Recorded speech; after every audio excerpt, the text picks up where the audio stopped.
Welcome friends. तो market जो है वो अभी कुछ ऐसा कह रही है कि वो गिर भी सकती है, लेकिन मेरी समझ से इस हफ्ते जो अभी शुरू हो रहा है 14 अक्टूबर को मार्केट नेट में बढ़ती हुई नज़र आएगी। ये लास्ट अपॉर्चुनिटी टू बाय हो सकती है। हालांकि काफ़ी इराटिक और काफ़ी उछल कूद भरा होगा ये हफ्ता, इस बात को भी ध्यान में रखिएगा। सेबी के जो नए रूल आए हैं उनका इम्पैक्ट है ये। जितने भी बड़े वाले ट्रेडर्स या स्मार्ट मनी या पंटर जिस भी नाम से आप जानते हैं, वे सब अपनी पोजीशंस को रीअलाइन कर रहे हैं, जिसका कि ये इम्पैक्ट है। और पिछले एक महीने में निफ्टी कहीं मूव ही नहीं हुआ है, इसको भी दिखाऊंगा आपको। समझिएगा, ये सब जो हो रहा है ये सब खेल ऑफ ट्रैपिंग है for a long term game की प्लानिंग के तहत। आइए शुरू करते हैं आज का video. Before we do that, I request you go through the disclaimer as per SEBI norm. जरूरत हो तो वीडियो को पॉज कर पढ़ें।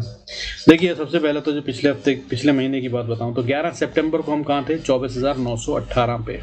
यस, 11 सितंबर वेडनेसडे का दिन था, तब हम 24,918 पे थे। आज कहाँ पे हैं हम? जो क्लोजिंग हुई है 11 अक्टूबर की, वो 24,964 पे हुई है। यानी कि लगभग 50-60 पॉइंट का गेम, इससे ज्यादा का गेम हुआ ही नहीं पूरे एक महीने में। है ना हैरानी की बात। इस दौरान में मगर रिटेल की तो वाट लग गई, काफी माल खींचा गया पब्लिक से, और इस तरह से अगर देखा जाए तो ये अभी भी ऐसा ही करती हुई नजर आएगी। खेल क्या हुआ है उसको समझेंगे, उससे पहले निफ्टी को देख लेते हैं। 24,964 पे जो क्लोज हुआ है 34 पॉइंट के डिप के साथ, 0.04% का डिप है, बहुत कुछ नहीं होता। लेकिन अगर हम बात करें कि एडवांस डिक्लाइन रेशियो की, तो ये अभी फ्लैटेस्ट होती हुई नजर आ रही है। सेंसेक्स में ग्रीन में बंद होने वाले शेयर 1287 और रेड में बंद होने वाले शेयर 1214 थे, जो इंडिकेट कर रहे हैं कि हम उस बॉर्डर लाइन पे हैं जहां से गेम बड़ा वाला होता हुआ नजर आएगा। पिछले 3 दिन से अगर हम बात करें तो निफ्टी में कुछ हो नहीं रहा है। वेडनेसडे, थर्सडे, फ्राइडे सिर्फ 31 पॉइंट वेडनेसडे को गिरे, थर्सडे को 16 पॉइंट ऊपर चले गए, फ्राइडे को 34 पॉइंट नीचे गिर गए। ये सब निशान हैं कि गेम बड़ी कर ली गई है और इसकी तैयारी पूरी हो चुकी है या हो रही है, अभी भी तैयारी ही। 25,000 का लेवल इसने छोड़ दिया है। हालांकि अगर देखा जाए तो पिछले 3 दिन से 25,000 के नीचे ही क्लोज हो रही है, लेकिन ये साइकोलॉजिकल लेवल होता है। अगर ये एक्चुअली में ब्रेक डाउन होता तो बहुत तेज फॉल आना चाहिए था, कम से कम 300-400 पॉइंट ये आराम से छोड़ देता बहुत जल्दी। लेकिन 3 दिन से 25,000 के नीचे क्लोज होने के बावजूद मार्केट बहुत ज़्यादा नहीं टूटी है। ये है एक साइन ऑफ द स्ट्रेंथ।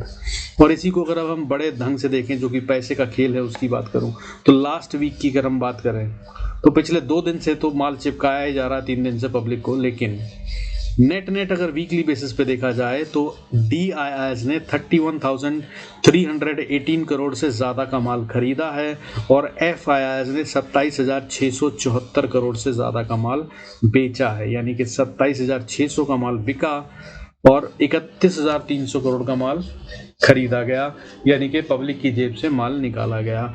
ये साइन तो स्ट्रेंथ का होता है। लेकिन अगर हम पिछले 3 दिन की बात करें तो पिछले 3 दिन से लगातार बाइंग कम और सेलिंग ज़्यादा हो रही है। फ्राइडे को 4,162 करोड़ की सेलिंग करी FIIs ने, जिसके अगेंस्ट में बाइंग DIIs ने करी 3,700 करोड़ की। थर्सडे की बात करूं तो 4,926 करोड़ का माल FIIs ने बेचा, 3,878 करोड़ DIIs ने खरीदा। उससे पहले वेडनेसडे को 4,562 करोड़ का माल बेचा FIIs ने और 3,508 करोड़ का माल खरीदा DIIs ने। तो ये 3 दिन तो वो थे जब माल चिपकाया जा रहा था, और मेरे ख्याल से माल चिपकाने का मामला खत्म हो चुका है। और अगर वीकली बेसिस पे देखें तो जैसा मैंने बताया आपको, पब्लिक से माल खींचा ही गया, जो कि मंडे को ही खींच लिया गया था। पिछले मंडे की बात करें तो DIIs ने 13,245 करोड़ की बाइंग करी थी और FIIs ने बहुत बड़ी सेलिंग 8,293 करोड़ की करी थी, लेकिन DIIs की बाइंग उससे भी ज़्यादा थी। कल का दिन भी कुछ इसी तरह का होता हुआ नज़र आ सकता है, लेकिन मूव्स दोनों तरफ के आते हुए नज़र आएंगे। अगर गैप डाउन हो जाता है तो चांसेस आर कि मार्केट अगर उसके बाद ऊपर चलती है तो वो बहुत मजबूत और स्ट्रॉन्ग अपमूव होगा, सावधान रहिएगा। लेकिन अगर गैप अप होता है और फिर मार्केट नीचे जाती है तो ये ट्विस्ट दे सकती है, उसमें ज़्यादा केयरफुली ट्रेड कीजिएगा, बहुत ज़रूरी होगा, अन्यथा सारे पैसे उड़ाते हुए नज़र आ सकते हैं। अकाउंट खाली होंगे रिटेल के, कुछ इस तरह का गेम बना हुआ है और ये लोग अपना हेड चेंज कर रहे हैं, जो मैंने आपको बताया। सो उसका इम्पैक्ट तो रहेगा ही मार्केट में। सावधानीपूर्वक ट्रेड कीजिएगा। अभी अगर सेफ ट्रेड करना चाहते हैं तो आने वाले टाइम में सेंसेक्स और निफ्टी रहेंगे लॉन्ग टर्म वाली पोजीशंस, या कोई स्विंग ट्रेडर है तो वो वहां पर अपनी पोजीशंस अलाइन करे तो ज़्यादा अच्छा होगा। बाकी इसके अलावा अगर सेक्टर वाइज देखें तो भाई बढ़ने वाले सेक्टरों में टॉप 3 सेक्टर थे: निफ्टी फार्मा, निफ्टी मेटल और हेल्थ केयर। जिसमें कि रिस्पेक्टिवली निफ्टी फार्मा 1.19%, मेटल 0.94% और हेल्थ केयर 0.88% बढ़ते हुए नजर आए फ्राइडे को। और अगर गिरने वाले सेक्टरों की बात करें तो बैंक निफ्टी सबसे ज्यादा गिरने वाला सेक्टर था फ्राइडे को, जो कि 0.70% टूटता हुआ नजर आया। रियलिटी 0.69% टूटता हुआ नजर आया और financial services because of the impact from bank Nifty 0.64% टूटकर थर्ड टॉप लूजर था। अब इसके अलावा अगर हम गेम की बात करें तो भाई देखिए, बैंक निफ्टी में मुझे फिर भी अभी लग रहा है गेम खतरनाक है, और खास तौर पर पीएसयू बैंक्स में। अभी पीएसयू बैंक्स या मैं कहूँगा बैंक्स के अंदर में पोजीशंस को होल्ड करना शायद थोड़ा सा नुकसानदेह हो सकता है। Be very cautious and careful, ये खतरनाक हो सकता है। बाकी energy sector, FMCG sector safe sectors हैं जिनके अंदर आप कभी भी बाइंग कर सकते हैं, मैंने कई बार बताया, लेकिन धीरे धीरे करें। अच्छी एक एवरेज अगर आप बना लेते हैं, 2-4 साल का होराइजन है, तो ये हमेशा फ़ायदा ही देंगे। इसके अलावा आईटी सेक्टर जो कि फ्राइडे को 0.59% बढ़ता हुआ नजर आया, लेकिन इसमें भी बहुत स्कोप है, ये काफ़ी टाइम से ठंडा पड़ा हुआ है। और अगर बात करें तो डाउ जोन्स और नैस्डैक तो अभी ऑल टाइम हाई पे चल रहे हैं। अगर ग्लोबल की बात करूं तो ग्लोबल संकेत तो हमारे लिए पॉजिटिव हो चुके हैं। हालांकि हमारे यहाँ पर सेलिंग हो रही है, जिसको कि माना ये जा रहा था कि पैसा यहाँ से निकाल कर चाइना में डाला जा रहा है, लेकिन जो फॉल चाइना में भी आया है 1500 पॉइंट का खासा बड़ा फॉल था, वो ये इंडिकेट कर रहा है कि गेम कुछ और ही है यहाँ पे जो तैयार हो रहा है। सो ये अभी क्लीन और क्लियर गेम है नहीं, सावधान रहिएगा। बाकी चलते हैं चार्ट्स पर, समझते हैं कि क्या खेल है, कैसे हम ट्रेड कर सकते हैं या क्या इंपॉर्टेंट लेवल्स होंगे। अच्छा, उससे पहले एक शेयर दे दूं आप लोगों को। देखिए मेरे को SAIL SAIL steel authority of India limited, इसमें थोड़ा सा दम आता हुआ नजर आ रहा है। अभी ये 133.91 पे है, 133.91, और इसका मेरे हिसाब से अगर आप बाय करते हैं तो एक क्रिटिकल लेवल जो बनता है वो 133 का बनता है, यानी कि करीब करीब 90 पैसे मैक्सिमम का स्टॉप लॉस बनता है अगर आप ये लगाकर खेलना चाहें, या अगर आप बहुत सेफ रहना चाहते हैं तो 132 का भी स्टॉप लॉस लगा सकते हैं, क्योंकि लॉन्ग टर्म के लिए तो ये अच्छा शेयर हो सकता है। तो अगर आप ऐसा करते हैं तो ऊपर में मेरे को ये जाता हुआ नजर आ रहा है 135, और उसके बाद फिर 138-39 तक with in another 5 to 10 days ऐसा लग रहा है कि ये मूव आ जाएगा, और नहीं तो ये 132 को तोड़कर नीचे की तरफ चल पड़ेगा। अगर ऐसा होता है तब आप सेल का ट्रेड ले सकते हैं, तब ये नीचे 129.40 तक 40-50 तक जाता हुआ नजर आ रहा है, और अगर 129.40 के नीचे इसने क्लोजिंग दे दी तो फिर ये और बढ़िया से नीचे जा रहा है, तब इसके जो टारगेट्स निकल रहे हैं वो करीब 119 रुपए तक ये जाने की तैयारी करके बैठा है, ऐसा बता रहा है। हालांकि मुझे ये ऊपर जाता हुआ ज्यादा नजर आ रहा है, ऐसा महसूस हो रहा है। सो लीजिए, यूज कीजिए अगर आप इन लेवल्स को ठीक समझें तो। I am not a registered financial advisor, so this is completely my own analysis and this is that what I am saying is, so use it अगर आपको ठीक लगे, अन्यथा कंसल्ट योर फाइनेंशियल एडवाइजर। बाकी आपको बता दूं 137 के पास इस पे एक स्ट्रॉन्ग रेजिस्टेंस हो सकता है, ये अपनी रेंज को छोटा करे तो 50 पैसे ऊपर 50 पैसे नीचे 37 के ये कुछ और टाइम खेलता हुआ नजर भी आ सकता है। सो देख सकते हैं आप इसको। अब चलते हैं भाई इंडेक्सेस की बात कर लेते हैं। अगर इंडेक्सेस की बात करें तो सबसे पहले समझ लेते हैं गेम क्या है। तो गेम को अगर देखें तो ये डेली का चार्ट है भाई। सबसे पहले निफ्टी को देख लेते हैं। निफ्टी की अगर हम बात करें तो यार देखो, ये जो कहानी बन रही है ना, ये मुझे वीकनेस की कहानी ज़्यादा दिख रही है, लेकिन वीकनेस बहुत ज़्यादा नहीं है। लेकिन वो जो इंपॉर्टेंट लेवल जिसकी मैं बात कर रहा था कि अगर उसको तोड़ा तो ये खतरनाक हो जाएगा, तो वो लेवल निफ्टी के अंदर निकलता है 24,630 बड़ा वाला लेवल। और अगर हम बात करें इंट्राडे में शॉर्टकट में अगर आप देखना चाहते हैं सबसे पहले सेफ खेलते हुए, तो 24,870।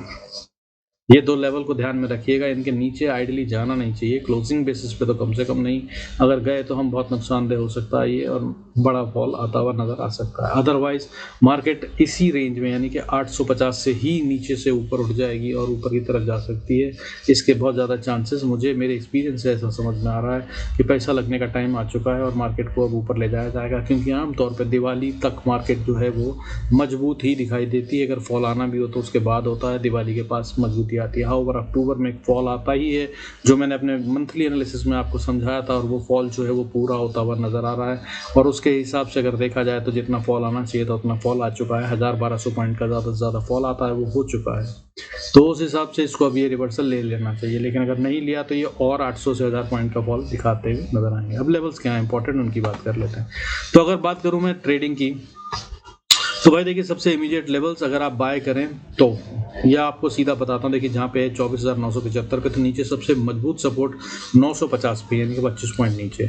और रेजिस्टेंस की बात करूँ तो ऊपर रेजिस्टेंस काफ़ी सारी हैं और कहा यह जाता है कि markets follow the path of least resistance, तो यहाँ पर ऊपर जाने के चांसेस कम दिख रहे हैं। लेकिन मैंने आपको जैसा बताया शुरू में भी, एक्सपीरियंस के हिसाब से जो कहानी बन रही है वो कहानी अलग है।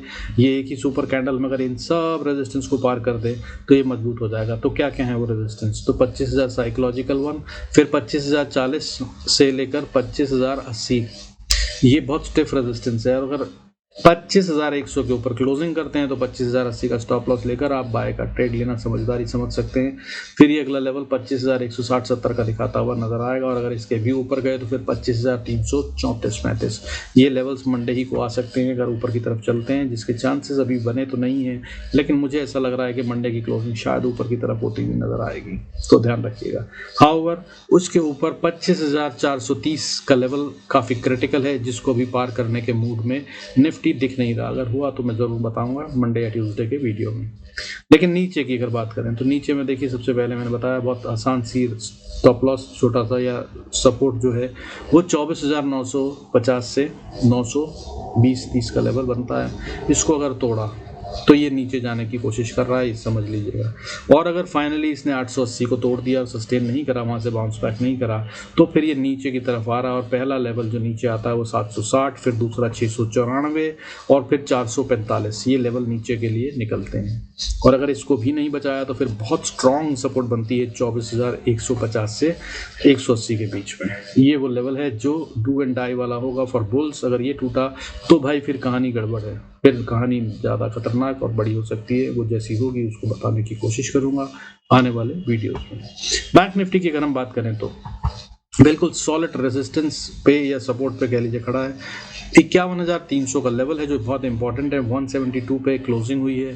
हालांकि आखिरी ट्रेड जो है वो लगभग 260 के आसपास, 250 के आसपास हुआ था, तो बहुत नज़दीक है, ठीक है। और ओपनिंग में क्या होता है वो बताएगा। अगर तो इसको टूटना है तो अब ये मेरे हिसाब से 51,300 से 400 के लेवल को पार नहीं कर पाएगा। मैक्सिमम 51,500 ये है ऊपर के लेवल जो रेजिस्टेंस फेस करेंगे। अगर इनको पार करा तब ये थोड़ा मजबूत हो रहा है। हालांकि अभी भी बियर्स कंट्रोल में रहेंगे, ये बात ध्यान रखिएगा। सो सावधानी पूर्वक बाय के ट्रेड में रहिएगा।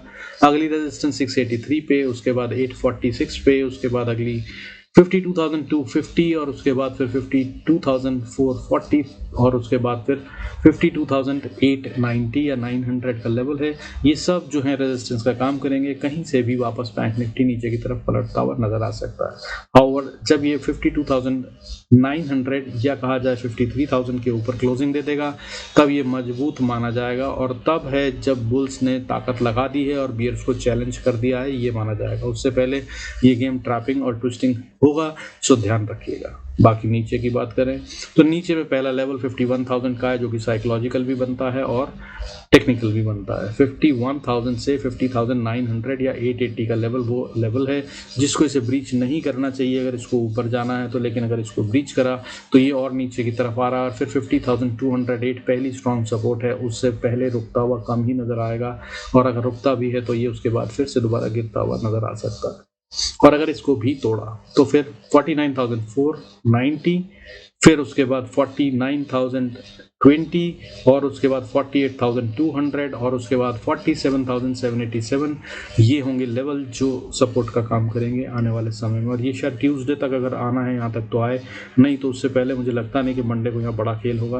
लेकिन अगर मंडे को हो जाता है तो ये ट्यूसडे को यहाँ से बहुत तेज रिवर्सल भी ले सकता है, इसका भी ध्यान रखिएगा। खैर मंडे को लेवल्स पे ही काम करिएगा, अदरवाइज काम मत करिएगा। बहुत ट्विस्टिंग और खतरनाक डेटा बना हुआ है, please use it very sensibly. और अगर ना समझ में आए तो ट्रेड मत कीजिएगा। बाकी with this I conclude this video. Thanks so much for staying connected. God bless us all. See you in next video.